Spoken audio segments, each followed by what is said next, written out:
할렐루야. 아멘. 우리 하나님을 크게 한번 소문을 할렐루야 높이십시오. 다 같이 하겠습니다. 할렐루야. 반갑습니다. 우리 성도님들도 인사 한번 하십시다. 한 주 평안하셨습니까? 잘 오셨습니다.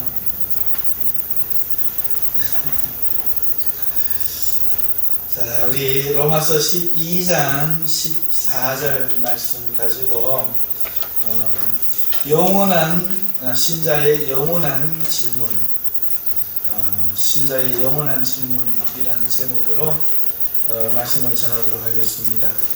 부제목을 굳이 정하면 가이사냐 그리스도냐 이렇게 정할 수 있겠습니다.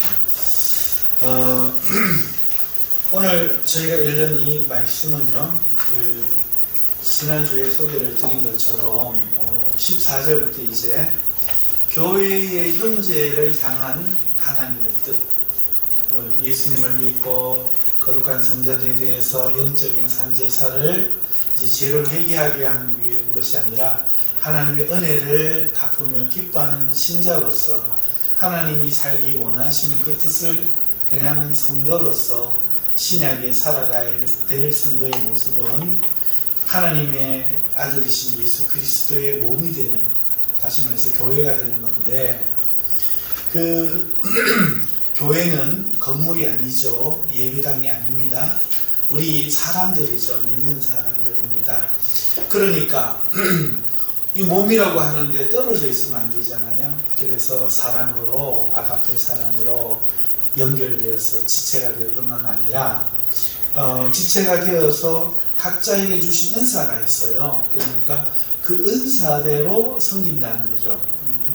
다른 은사에는 관여하지 말고 믿음의 분수대로 자신의 주신 은사만을 가지고 하나님이 교회 안에서 섬기면서 형제를 사랑하는데 이렇게 사랑하라 하는 것이 9절에서 13절까지 말씀이었죠. 그리고는 이제 14절부터 21절까지 그러면 성도들도 세상에 나가서 세상 사람과 살아야 되는데 그럼 그때는 어떻게 살아야 되는가 하는 말씀을 전하고 있는 것입니다. 그래서 첫 번째 오늘 세상 사람들과 이 땅에서 살면서 믿는 신자가 어떻게 살아야 되는가 하는 첫 번째 말씀이 14절인데 너희를 박해하는 자를 축복하라, 축복하고 저주하지 말라 하는 말씀이 그 첫 번째입니다. 이것을 직역을 해보면은 이런 뜻이에요. 너희는 축복하라. 너희를 핍박하는 자들을, 다르진 않지만 웃음만 바뀌었죠. 그리고 너희들은 축복하라, 그리고 저주하지 말라. 그러니까 축복하라는 것이 두 번이나 반복이 돼요. 너희는 축복하라, 너희들 핍박하는 자들을. 그리고 또 말합니다. 너희들은 축복하라, 그리고 저주하지는 말라. 이렇게 말을 합니다. 자, 변화가 축복하라는 게 두 번 나온다는 사실이 강조되고 축복하라는 말이 앞에 왔는데 이게 어떤 특징이 있는가 하니까요. 우리 한글 성경에는 보이지 않지만 이게 앞에서는 형제를 사랑하라 할 때 서로 우애하고 존경하기를 서로 원조하며 이런 식으로 할 때는 이 문법적 구사를 분사로 했어요. 분사로 했다는 것은 형용사처럼 했다는 뜻인데요. 그런데 이 14절 들어와서는 바뀌어버립니다. 분사로 하지 않고 다르게 합니다. 그냥 명령하는 거예요. 동사 자체로 그냥 명령하는 거예요. 그러니까 축복하라 이렇게 한다는 것이죠. 그리고 또 한 가지 이것이 그 현재형 명령이라는 거예요. 현재형 명령이라는 거예요. 그러니까 지금부터 명령이 시작되는 것이고 계속 진행되어야 되는 명령이라는 거죠. 그러면서 오순이 바뀌어서 앞에 나왔어요. 이전까지는 전부 다 분사가 뒤에 나왔거든요. 그런데 지금은 동사가 명령이 앞에 나왔어요. 이게 뭘 말해주는 거냐? 쉽게 정리하면 이렇습니다. 이것이 축복하는 것이 절대적 명제, 우선하는 문제라는 거예요. 다시 더 쉽게 말하면 무슨 말인가 하니까 이건 타협의 여지가 없고 너희는 무조건 축복해라 이렇게 말한다는 거죠. 어순이 맨 앞에 나오는 것은 헬라어에서 히브리어에서 제일 강조하는 것이거든요. 제일 강조하는 것입니다. 그러니까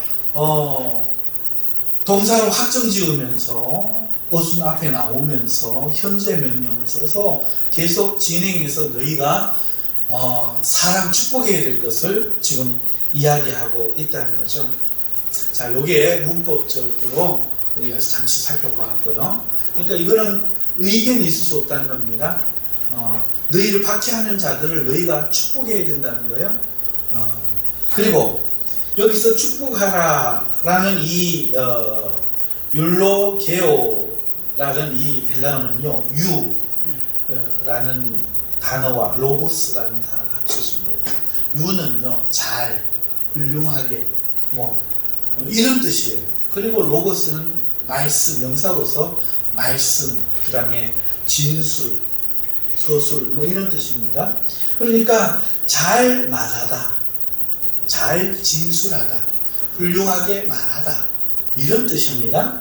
이게 합쳐진 말이에요. 그래서 이 고전 헬라어에서 이 용법이 어떻게 되는가 하니까 이 단어를 쓸 때는 무엇에 대해 좋게 말하다 하는 뜻으로 씁니다.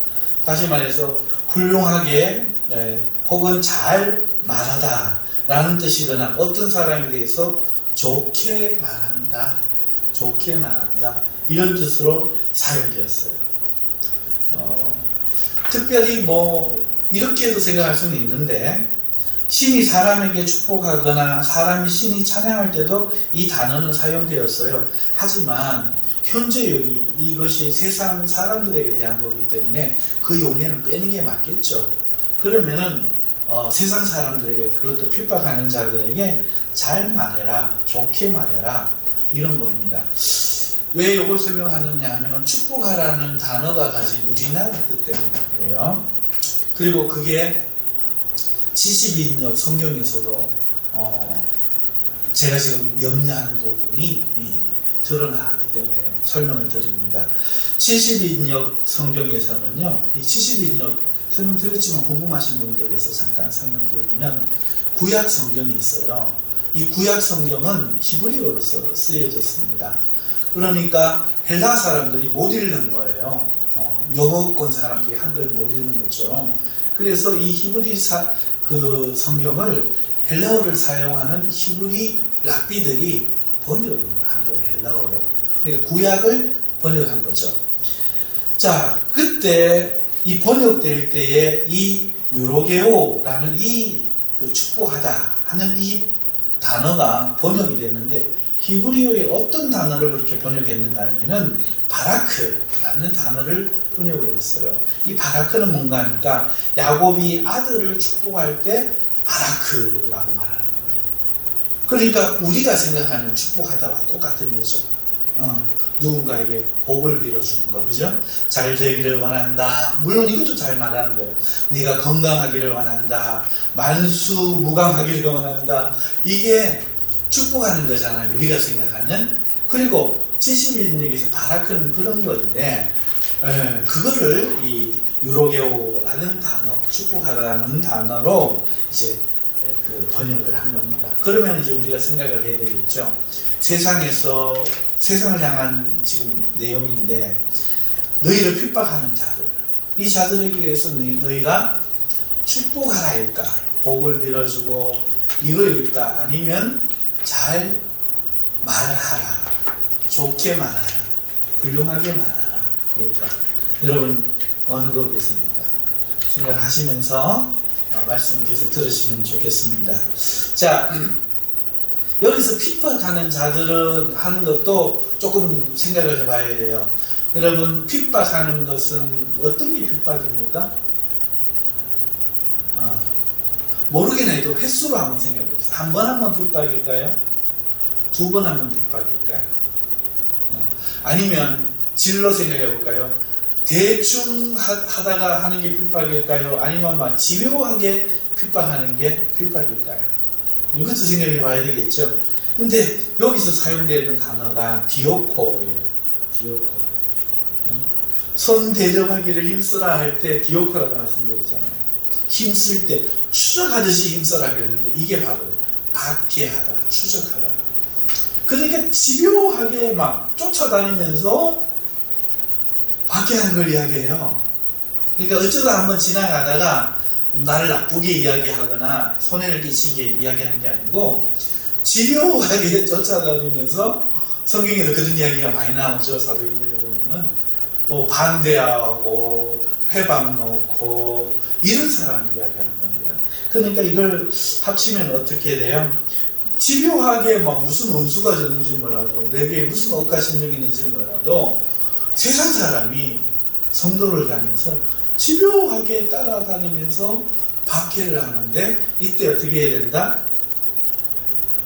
이유가 없고 무조건 축복하라, 싸워라, 대항해라, 항변해라 이게 아니고 명령법으로 무조건 축복해라 이렇게 지금 말하고 있는 것이 첫 번째 14절 말씀이라는 거죠. 그리고요 축복하고 저주하지 말라라는 말이 그 뒤에 다시 붙어 있잖아요. 다시 한번 축복하라. 얼마나 강조하는 겁니까? 그죠? 다시 한번 축복하라. 예수님이 늘 진실로 진실로 이렇게 말할 때는 강조하는 거거든요. 축복하라 해놓고 또 축복하라. 이거는 두 번 명령하는 거예요. 거역할 수 없는 완전한 명령과 같은 거죠. 자, 이렇게 축복하라는 단어가 한 번 더 쓰고 그리고라는 접속사가 사용되고 난 후에 저주하지 말라 이렇게 명령하고 있습니다. 이 저주하지 말라 하는 이 저주라는 뜻의 카타라스테 하는 이 단어는 어떤 사람을 말 그대로 저주한다, 어떤 사람에게 악담한다, 어떤 사람에게 재앙을 내리라고 빈다, 뭐 이런 의미로 사용되어지는 단어예요. 그러니까 이 문장을 14절을 우리가 생각해 보면 성도가 이 땅을 살아가는데 교회 생활은 사랑하고 잘 되는데 세상에 나갔더니 이유는 안 나와요. 이유는 없어요. 여기에. 무조건 하고 어떤 사람이 믿는 신자를 박해하는데 그것도 집요하게 너른 마음을 용서해주고 싶은데도 용서할 수 없을 정도로 너무너무 눈물나게 집요하게 가슴을 끓고 마음을 아프게 하고 해를 끼치고 해방하고 비방하고 나쁜 말을 하고 그렇게 한다는 거죠. 자, 이럴 때 축복하고 축복하라. 저주하지 마라. 말을 잘해라. 말을 잘해라 할까요? 복을 빌어주라 할까요? 이때는 저는 말을 잘해라. 훌륭하게 말해라. 이렇게 해석하고 싶습니다. 그러면 이런 생각하실 거예요. 아닌데 예수님은 산상수훈에서 원수를 축복해서 그의 머리에 그 숯불을 올려라 이렇게 하셨는데 라고 생각할 것 같은데 그렇게 생각하면 또 그것도 맞는 것 같아요. 그죠? 하지만 그것은 율법에 대해서 설명해 주시는 준 말씀이죠. 하나님의 뜻이 뭔가 하는 거예요. 누군가가 나를 굉장히 미워해요. 미워하는데 우리가 어떻게 하죠? 이 두 가지 방법을 씁니다. 나를 막 욕하는데 제가 이렇게 하는 거죠. 너의 입이 복을 받을지어다. 네 가정이 복을 받을지어다. 네 자녀가 복을 받을지다. 네 사업이 복을 받을지어다. 축복합니다. 그 사람이 뭐라고 생각할까요? 그걸 축복으로 여길까요? 저주로 여길까요? 그렇죠. 그때는 축복이 축복으로 안 여겨질 수가 있어요. 대신에 왜 그렇게 이야기하시오? 내가 고치겠어. 그랬어. 당신 마음을 속상하게 해서 미안하오. 이렇게 말을 잘하면 그거를 저주한다고 여기겠어요? 어떻게 여기겠어요? 자, 이렇게 봤을 때 드러나죠. 아, 이게 이런 축복일까? 복을 빌어주는 축복일까? 말을 훌륭하게 잘하는 것일까? 자, 이래서 언어라는 게 굉장히 중요하죠. 해석하는 건 전부 다 내가 갖고 있는 이해, 경험 이런 데서 보고 싶은 대로 재해석하는 거거든요. 그래서 우리가 성경을 읽을 때 항상 성경이 말하는 게 뭐냐 이거를 문맥에서, 단어에서, 문법에서 그리고 우리가 일상적인 상식에서, 왜냐하면 상식으로 알으라고 주신 계시의 말씀입니다. 우리가 검증해서 잘 살펴봐야 되는데, 이렇게 종합해 볼 때 14절의 말씀은 이런 겁니다. 성도가 세상에서 집요하게 나를 해치려고 하는 사람, 박해하는 어떤 사람한테 말을 잘하고 항상 잘해요. 좋게 이야기해 줄 사람, 훌륭하게 이야기해 줍니다. 그러면서 저주하지 않는 거죠. 뭐 나쁘게 이야기하거나 악담을 하거나 재앙을 내려달라고 그렇게 하지 않고 잘 이야기해라. 요게 기독교 신자가, 하나님을 믿는 구원받은 성도가 이 세상에서 살아가는 첫 번째 지침이라는 거죠. 자, 그럼 왜 그래야 될까? 왜 그래야 될까? 기독교인도 성질이 있는데 같은 밥 먹고 세금 다 내고 사는데 왜 그래야 될까? 뭐 이유는 많을 것 같아요. 이유는 정말 많을 것 같은데, 일단은 우리가 그런 은혜를 입었잖아요. 하나님께. 하나님 우리를 좋게 이야기해 주시잖아요. 고기도 먹어본 놈이 먹을 줄 안다고, 사랑도 받아본 사람이 사랑할 줄 아니까 그 사랑 받았으니까 사랑 안 하는 거겠죠. 그것도 또 있지만 또 이런 것도 아마 있을 것 같아요. 예를 들어서 우리가 그들과 똑같다면 그들이 우리를 통해서 예수님을 믿고 구원을 얻을 수 있겠어요? 그러니까 하나님의 구원이 전파되도록 하게 하기 위해서 그렇게 또 우리가 해야 될 필요성도 있겠죠. 그 외에도 제가 알지 못하는 여러 가지 이유들이 더 있지 싶습니다만은, 명령이라는 건 뭐죠? 동의해서 하는 게 아니고 무조건 복종하는 게 명령입니다. 그래서 자녀들이 때로 부모의 말에 요즘 이게 안 되는 것 같아요. 복종이 안 되는 것 같아요. 요새는 학생들이 선생님의 말에 이 순종, 복종이 안 되는 것 같아요. 교회에서도 마찬가지입니다. 우리는 복종, 순종, 이게 있어야 되죠. 군대가 그게 안 되면 군대가 싸움을 할 수 없는 것처럼 하나님의 군대인 교회도 마찬가지고 그렇습니다. 자, 그래서 그런 이유들이 있지만 그 이유 때문에 납득해서 라이온스 클럽에 너도 얘도 저마다의 이유로 클럽 회원이 되는 것이 아니라, 하나님 나라는 그런 클럽이 아니니까 복종하는 거죠. 아, 내가 하나님 뜻에 지지를 해, 이러고 복종하는 게 아니고 내가 명령을 들을 나의 하나님이고 내가 그의 말씀에 순종할, 복종할 나의 아버지이기 때문에 그냥 복종하는 거죠. 그가 진리시고 의이기 때문에 그걸 믿기 때문에 항상 옳다라고, 나보다 나를 더 생각하고 나보다 나를 더 사랑하고 나보다 나를 더 잘 알고, 하나님이 친히 세상을 만들으셔서 그가 모르시는 것이 없고 그는 항상 선하셔서 악을 행치 않으심을 믿기 때문에 이해가 안 가도 그냥 복종하는 거죠. 풀무불에 들어가라, 네. 바다에 들어가라, 네. 오른뺨을 때리면 왼뺨을 돌려대라, 네. 그냥 이해가 가서 하는 게 아니라 당연히 내가 아버지 아들이니까 복종하는 겁니다. 그래서 이유를 설명 안 하고 제가 이렇게 이유는 격가지로 한번 짚어본 거죠. 중요한 거는 명령이라는 거죠. 세상 사람들을 향하여 좋게 대해주는 사람들은 당연히 도와하겠죠. 나쁘게 대하고 나를 박해하는, 지배하는 사람들을 향하여 어떻게 하라? 축복하라. 이 축복하라가 복을 빌어줘서 그 사람을 오해시켜라 이런 뜻이 아니고, 말을 매우 잘해라, 훌륭하게 말해라, 그 사람을 좋게 말해라, 이런 뜻이라는 겁니다. 자, 그런데 오늘 우리가 또 집중해야 될 것은 질문의 제목에서 영원한 질문, 부제로 가이사냐 그리스도냐에서 드러나듯이 오늘 우리가 집중할 것은 그게 아니에요. 지금까지 내용도 우리가 생각해 봐야 되겠지만 오늘 정말 생각해 볼 내용은 바로 이 부분인 거죠. 이 말이 단순한 말이 아니라는 거예요. 우리는 이렇게 볼 때 우리가 세상 사람을 살면서 사람들을 대해야 될 덕목 정도로 이렇게 지금 앉아서 이해를 하실 거예요. 아, 밖에 나가서 그렇게 살아야 되는구나. 요 정도 어떻게 살아야 될지에 대한 도덕적 강령, 이런 정도로 지금 와닿으실 거예요. 맞죠?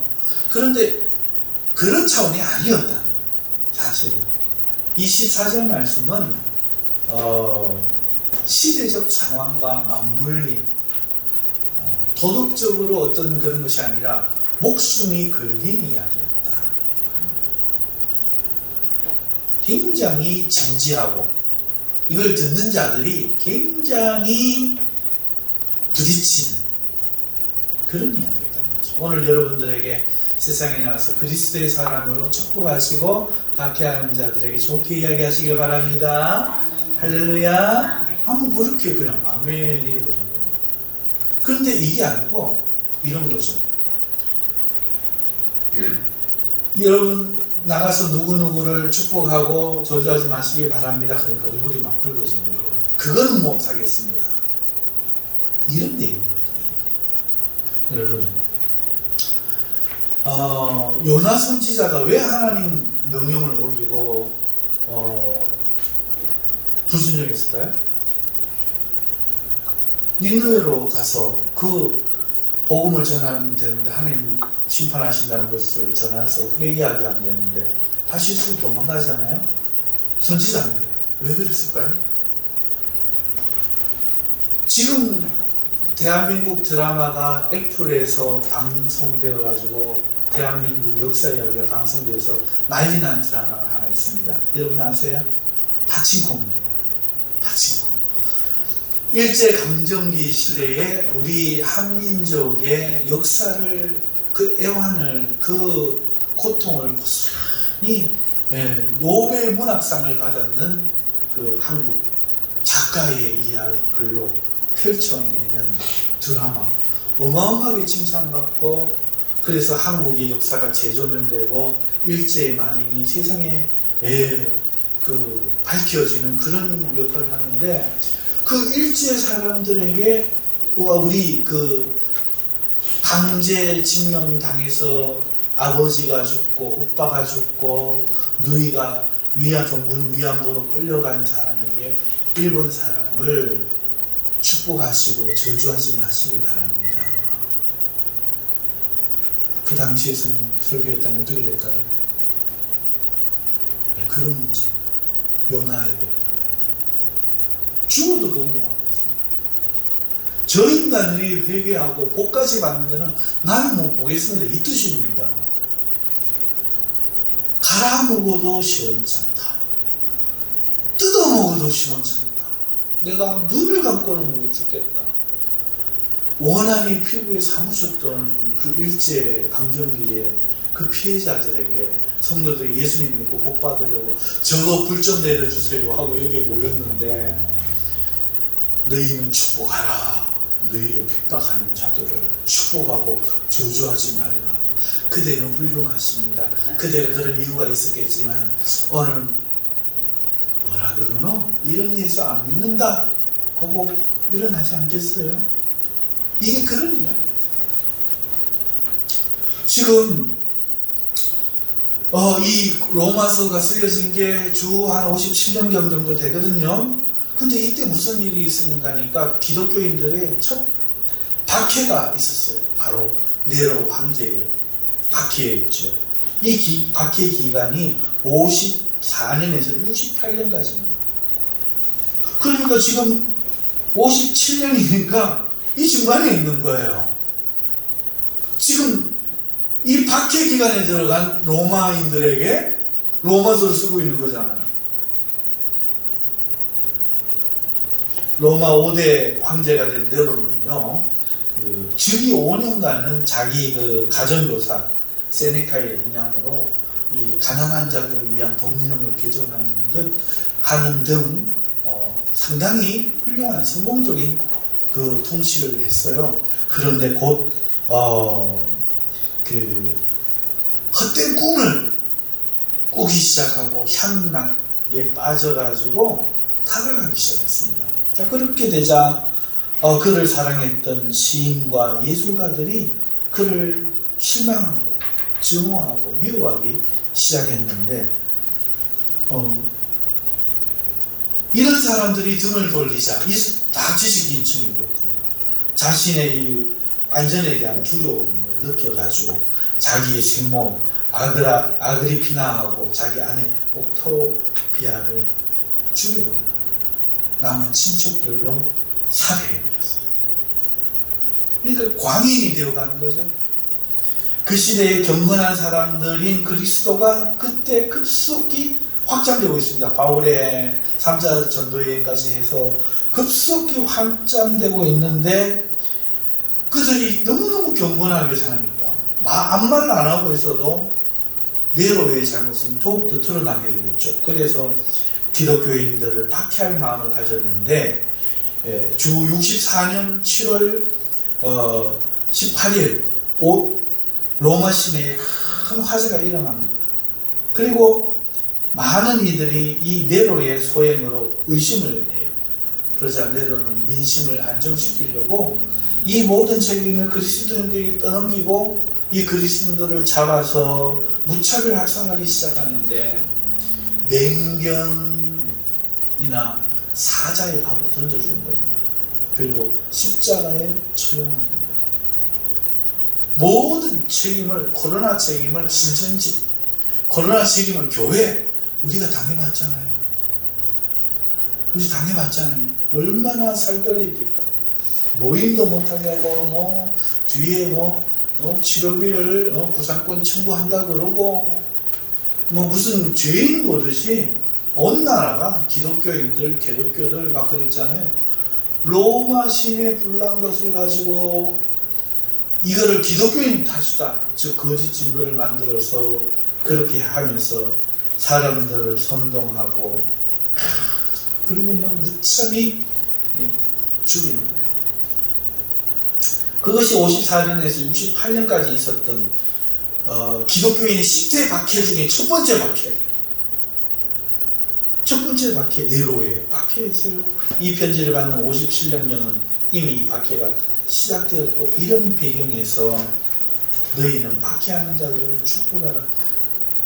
우리 형제가 예수님 믿는 게 참 죄라면 유일한 죄인데 개에 뜯겨 죽인 거예요. 물려 찢어서 죽인 거예요. 사자 때 먹히고 있는 거예요. 그런데 그렇게 박해하고 오해하고 이유도 없이 그냥 정말 개돼지입니까? 황제가 그런다고 어떻게 선동돼갖고 우리를 이렇게 공격할 수 있습니까? 막 마음이 이렇게 불이는 성도들에게 지금 바울이 이렇게 얘기하는 거죠.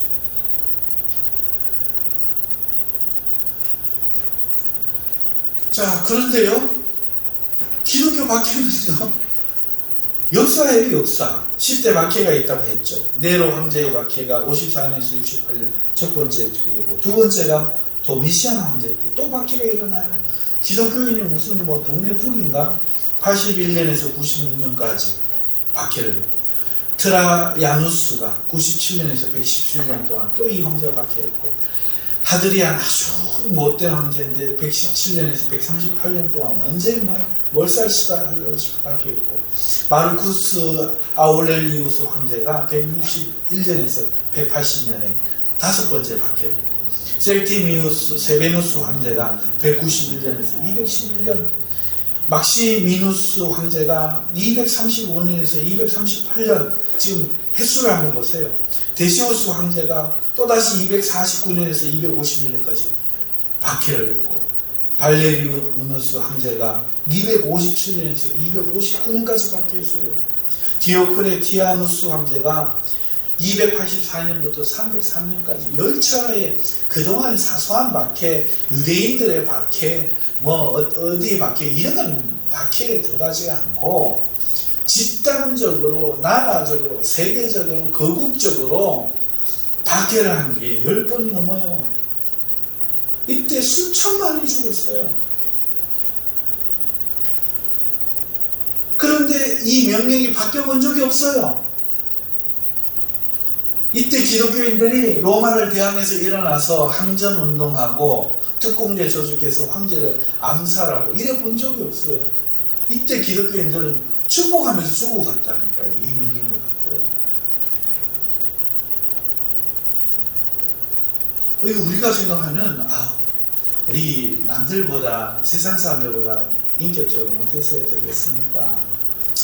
좋은 말하고 그렇게 사십시다. 할렐루야. 그렇죠. 이게 아니에요. 도덕적 강령이 아니에요. 그런 말이 아닙니다. 이거는 있을 수 없는 일. 그러니까 무슨 말이에요? 예수님을 믿는 사람만 실천할 수 있는 명령이라는 거죠. 다시 말해서 내 자아가 죽어야 돼. 나는 죽었다. 나 같은 죄인은, 나 같은 마귀 새끼는 생각도 하지 마라. 나는 너를 십자가에 매일 못 박아 죽일 거고, 나는 이제 예수님을 위해서만 산다. 나는 이제 천성을 가는 시민이고 황제하고 주님도 안 두렵다. 내 걸 뺏으면 그 내 걸 뺏는 거 아니고 주님 뺏는 거고, 나를 박해하면 나를 박해하는 거 아니고 주님 박해하는 거다. 네가 불쌍하구나. 이런 마음이 드는 사람만이 이걸 할 수 있지. 내가 살아가고 나한테 왜 그러는 거야? 나한테 왜 그러는 거야? 이런 사람은 할 수가 없는 거죠. 내가 잘 되고 싶은 사람은 교회 안에 이런 핍박을 받기 위해 나올 수 없는 시대에 죽는 것을 알면서도 기꺼이 예수를 믿어야 우리가 지옥에 떨어지지 않고 하나님의 심판에 처하지 않고 천국으로 가는구나. 이거를 마음에 굳게 믿는 사람들만이 목숨 걸고, 이 땅에서 몸 죽이는 사람들이 뭐가 무섭노? 몸과 함께 영혼을 지옥에 던져오는 하나님이 무섭지, 이거를 진정으로 믿는 사람들만이 죽음을 각오하고 예수를 믿었기 때문에 이 명령이 통하는 거죠. 오늘날 성대 성도들에게 이렇게 말하면 안 통하는 겁니다. 다시 말해서 요나도, 우리 요나 말고요, 요나도 자기가 살아요. 하나님을 위해 선지자인 게 아니라 하나님의 선지자인 자신을 위해서 선지자 노릇을 하는 거죠. 자, 이게 기독교 역사고요. 그렇다면요, 그게 끝났습니까? 아니에요. 놀랍게도 중세시대 그 박해가 말할 수도 없고요. 근현대에 이르기까지 기독교의 박해는 멈춰본 적이 없어요. 우리나라만 해도 일제강점기, 6.25 전쟁의 그 공산주의들의 그 박해, 우리 끔찍한 이야기, 오죽하면 책 제목이 죽으면 죽으리랄까. 그죠? 최근에 코로나로 인한 교회 박해, 예수 믿는다 하면은 미쳤다 그러고 기독교라고 하면 이런 박해는 뭐 박해도 아니에요. 이쯤 되면 기독교가 박해를 받는다는 사실은 이제는 진리죠. 진리입니다. 예수님도 말씀하셨죠. 선생님을 박해했는데 그 종들 박해하지 않겠냐는 거예요. 네. 자, 그러면 오늘 살아가는 우리 젊은이들 생각할 때 그렇게 박해가 없는데 싶죠? 오해입니다. 마귀가 전략을 바꿨을 뿐이에요. 자, 보세요. 박해를 10대 황제를 통해서 300년 박해했더니 어떻게 됩니까? 400년에 로마가 무너져요. 왜요? 그들이 축복하고 저주하지 않았거든. 누가 선사고 누가 마귀입니까? 황제와 기독교인 중에. 사람들이 눈이 있는 거야. 오늘 기독교가 막 세상과 들고 싸우고 하니까 사람들이 뭐라 그래요? 근데 초대교회는 어떻게 이야기해요? 죽이니까 죽으면 죽으리라 하고 축복하고 저주하지 않고 그러면서 선을 베푸니까 나라가 뒤집어져갖고 400년 뒤에는 걷잡을 수가 없는 거야. 그래서 황제가 항복하고 기독교인이 되어버린 자기가.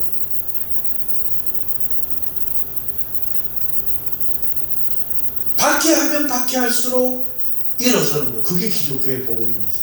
예수님을 죽이면 죽일수록 수없이 많은 사람들이 예수님 때문에 생명을 얻었잖아요. 그러니까 기독교인은 박해하면 안 죽어. 그게 마귀도 꼴통이 아니니까. 죄송해요. 쌍스러운 표현을 하죠. 제 인격이 원래 좀 그래요. 마귀도 이게 바보가 아니라서 깨달은 거예요. 300년 보고 우리 못 깨닫겠어요.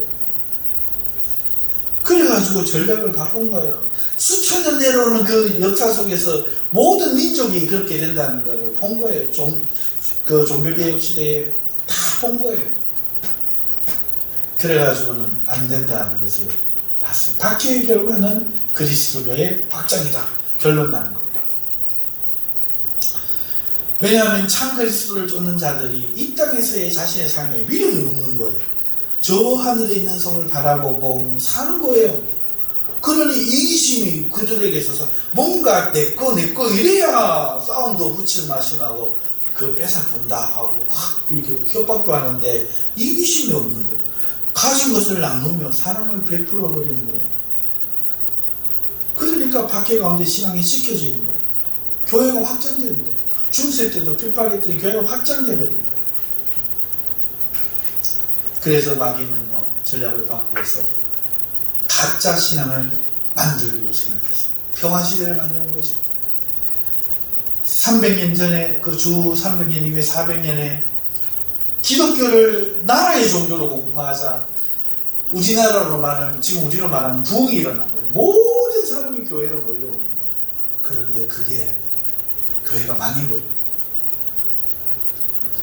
목사들은 부인이 한 10명 되고 재산이 수백억이 되고 그 성직자들끼리 성범죄에서 난 아이는 교회 뒷마당에 묻히고 사람들은 뭐 부모님 믿고 죽었냐 안 믿고 죽었냐 이러고 안 믿고 죽었다 그럼 부모님 지옥에 있다. 그래갖고 네가 오늘 바위 넘어가냐?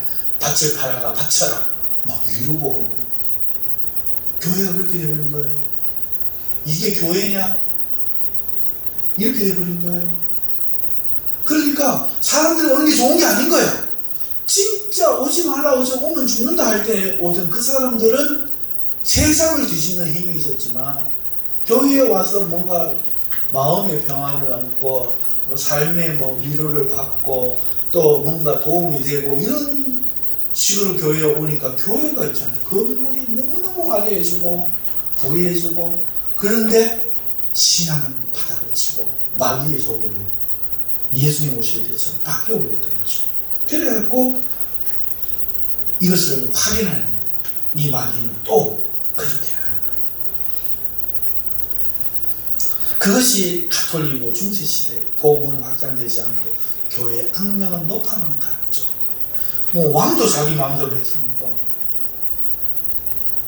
자, 그래서 교회는 또 한 번 개혁했어요. 가짜 교인들로 가득 찬 모두가 그리스도 교회였던 그 중세에 지금부터 600년 전이에요. 그 중세에 거짓 신앙을 버리고 말씀으로 돌아가 살기로 작정합니다. 그리고는 자신의 조국 영국을 버리고 미국으로 떠난 청교도들이 생겼고 왕과 군주 아래서의 삶을 포기하고 일어선 프랑스와 독일 등 유럽의 개혁교들이 생겼어요. 이거 아니다. 이게 교회 아니다. 십자가만 꽂아놨다가 그게 교회는 그게 무덤이지. 교회는 뭐냐? 진짜 말씀이 있어야 된다. 하나님의 말씀이 있어야 된다. 서로 위로하고 밥 먹고 서로 웅냥하고 그거 교회 아니다. 진리의 말씀이 복종되어져야 된다. 이래가지고 돌아선 그것이 종교 개혁. 그러자 로마 가톨릭 교회가 수백만 기독교인들을 살려냈어요. 예배 드리고 있는데 막 기갑병들이 와갖고 막 푹푹 찌르는 거예요. 그리고는 사람들 시체를 모아놓고 못 박아놓고 광장에서 불태우고 막 이거 말할 수가 없어요. 지금도 존재합니다만 그때 결성된 게 예수예요. 지금도 있어요. 세계 거대 권력이에요. 예수의 서는 서문이 뭔지 알아? 나는 기독교인을 만나면 기독교인의 머리, 얼굴, 가죽을 발끝부터 벗기고 태아가 나오면 태아를 뵌 여인을 만나면 그 배를 갈라서 죽이고 그 태아를 이게 그들의 선언이 있어요. 맹세. 예수회가 되기 위해서 기독교를 죽이기 위해서 결성된 단체. 겉으로는 샬롬 주께 평화 이러고 있으면서 제복 가운 하얀 거야. 이만 모자 쓰고 지팡이 탁 들고 이래갖고 한 그 신부 교황들이 개혁교회는 말씀으로 돌아가지고 너 교회 그렇게 돈 밝히고 너 그 교회 뒤에 마당 파바나 전부 그 해골 떠들이 아이가 어? 들고 일하자 죽여버리기 시작. 그게 중세 종교개혁의 모습이었어요. 그런데 어떻게 됐습니까? 수백만을 죽이자 그 수백만의 피가 전 세계 보고만을 끌어버린 거예요. 초대교회가 똑같아져 버린 거예요. 300년 박해하자 로마가 뒤집어져 버렸어요. 수백만 죽여버리자 전 세계가 보고만 돼버렸어요. 교회 부흥 박해예요.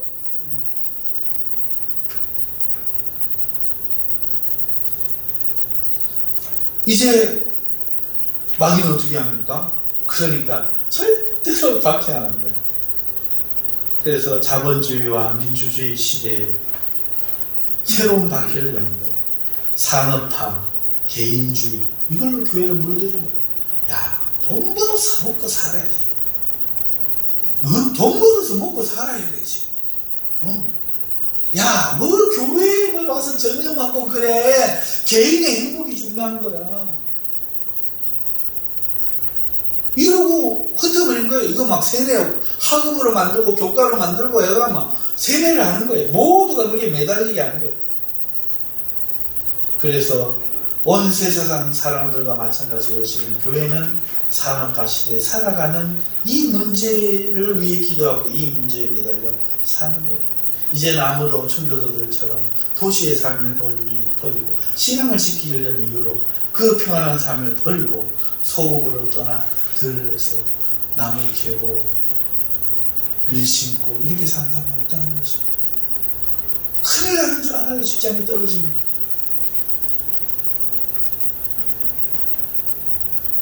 의사, 판사, 돈인사 노는 게 무슨 교회 영광으로 알아. 심지어 제가 들었던 10년 내에 들었던 제일 슬픈 이야기는 두 가지예요. 하나는 어떤 개척교회 하는데 우리 백전동 근처에 어떤 누가 1,000만 원을 두고 갔대요. 할렐루야! 목사님 주일날 강대에서. 그래 그러신 거예요. 같이 신학을 왔던 어떤 전도사님이 어떤 집사님이 등록금을 대줬는지 뭘 대줬는지 돈을 주셨대요. 하나님이 오늘도 까마귀를 통해서 등록금을 보내주셔서 그 좋은 일을 한 사람이 까마귀는 그 사람 까마귀로 말하는 니는 뭐고? 저만 뭐라 그랬어요? 까마귀 같은 소리 합니다.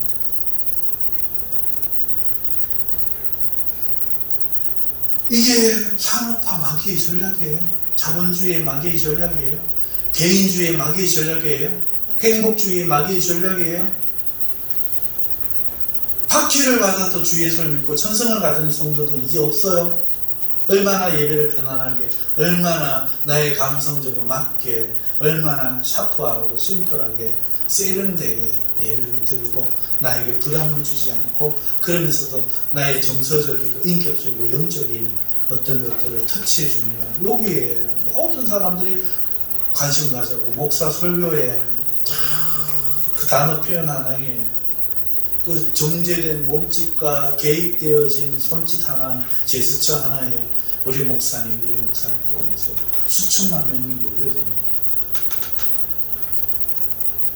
예수를 위해 죽고 예수를 믿으면 반드시 죽고 그때 내가 축복할 수 있는 사람이 되어 있는가?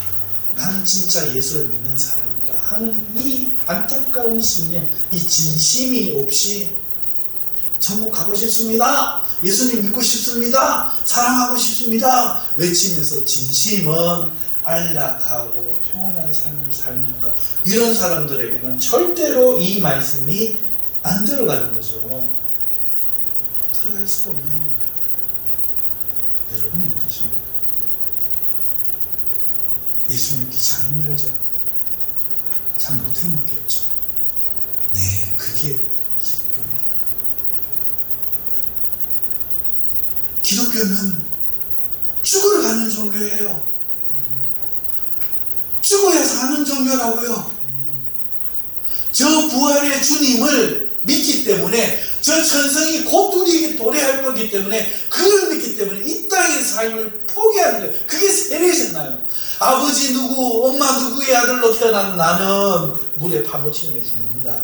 그리고 이제 새로운 하늘을 바라보는 삶으로 나는 일어난다. 이게 세례의 의미잖아요. 오늘 끊임없이 우리 자신이 싸워야 되는 거죠. 이게 축복하고 저주하지 말라 하는 이 말씀이 시대적 상황에서 들어야 한다고 제가 말씀드립니다. 보십시오. 문장 해석한다고 헬라어 한다고 되는 게 아니잖아요.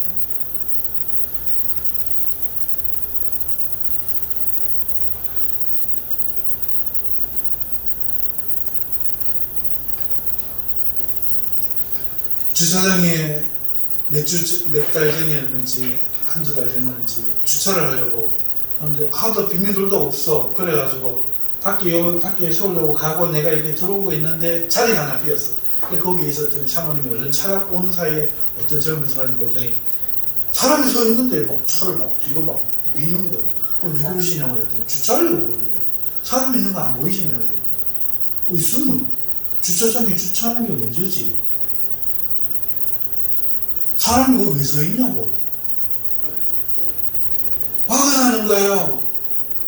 아니 그게 맞다고 손치더라도 이러는 경우가 어딨냐고 사람이. 그랬어요. 그리고 실경이를 하고 여기 들어왔어요. 화가 나는 거예요. 내가 양보는 했어요. 했지만 화가 나서 안 좋은 얘기를 좀 했어요. 여러분, 그러니까 제가 가짜인 거예요. 제가 가짜인 거예요. 아직도 나는 내가 중요한 거예요. 예수님이 안 중요한 거예요. 아직도 예수를 위해 사는 게 아니에요. 나를 위해서 내 기분에 내 좋아서 그렇게 살고 있더라고요. 그래서 날마다 말하자면 내가 마귀 새끼라고.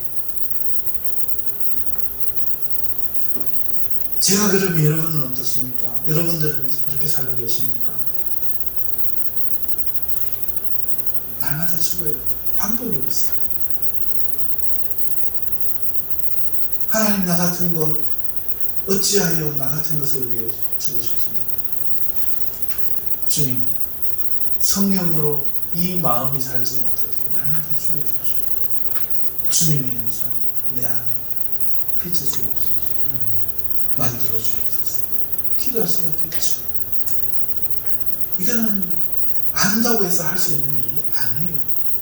끊임없이 죽고 끊임없이 싸우고 날마다 하나님을 붙들어야 돼요. 박해하는 자를 사랑하는 것, 축복하는 것, 이거는 단순한 문제가 아니었던 것입니다. 그렇지만 이것은 모든 기독교인이라면 겪게 되는 문제이기도 합니다. 그러나 이것은 기쁨으로 겪을 가치가 있는 일이에요. 왜? 어차피 한 번은 죽어요. 그러지 않아도 사람은 고생하고 박해받아요. 그러므로 주를 위해 생명을 위해 받는 박해는 당연히 더 좋죠. 기양받을 박해라면, 기양 죽을 죽음이라면 우리는 기독교인이 되어야 되죠. 비박은 기독교인의 운명입니다. 그 비박 아래서 우리는 이 선택을 하게 되는 거예요. 가이사냐, 우리를 죽이려고 하는 황제냐, 황제를 두려워하냐, 아니면 그리스도를 두려워하냐. 이것은 모든 그리스도인들의 영원한 질문입니다. 날마다 반복되는 질문입니다. 그리고 그리스도를 선택하셨다면 여러분 박해하는 자들을 축복하십시오. 불쌍한 우리는 박해는 받아도 영생을 받은 자입니다. 기도하겠습니다.